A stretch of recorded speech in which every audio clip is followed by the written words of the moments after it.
Drug free சொசைட்டியாக மாற்றணுன்றதுக்காக காலைல ஒரு அவேர்னஸ்க்கு போயிட்டு வந்தேன்.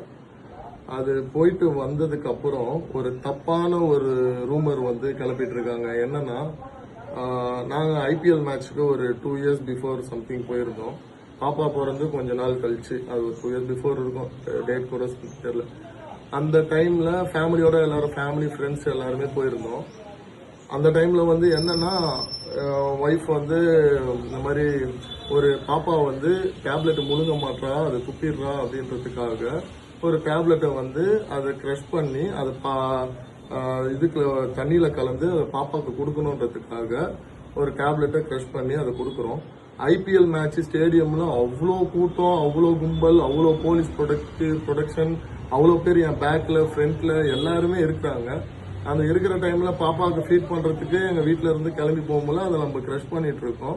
அதை க்ரஷ் பண்ற டைம் அதை எடுத்து இப்போ ட்ரக்னு சொல்லிட்டு தப்பான ஒரு வீடியோ வைரல் பண்ணிட்டு இருக்காங்க. இது ரொம்ப மனசுக்கு கஷ்டமான ஒரு சூழ்நிலையா இருக்கு. ஸோ இந்த மாதிரிலாம் ப்ளீஸ் பண்ணாதீங்க, தயவு செஞ்சு அதை அவாய்ட் பண்ணிக்கோங்க. அது ஐபிஎல் நடக்கிற இடம், அவ்வளோ போலீஸ் ப்ரொடெக்ஷன், அவ்வளோ ஃபேமிலி பீப்புள்ஸ் ஃப்ரெண்ட்ஸ்ல இதெல்லாம் இருக்காங்க. இது ஈஸியான விஷயம் கிடையாது அதை தப்பா பேசுறதுக்கு. அதையும் தப்பா போட்டுட்டு இருக்காங்க. ஸோ இல்லை என்னாச்சுன்னா, இன்னைக்கு ஐபிஎல் நாங்களாம் தான் போயிருந்தோம். ஸோ குழந்தைக்கு அப்போ 1.5 இயர்ஸ் இருக்கும். அப்போது நான் அவளுக்கு ஃபீட் பண்ணிட்டு இருந்தேன். ஸோ அன்னைக்கு என்னாச்சுன்னா, அவளுக்கு கொஞ்சம் முடியல.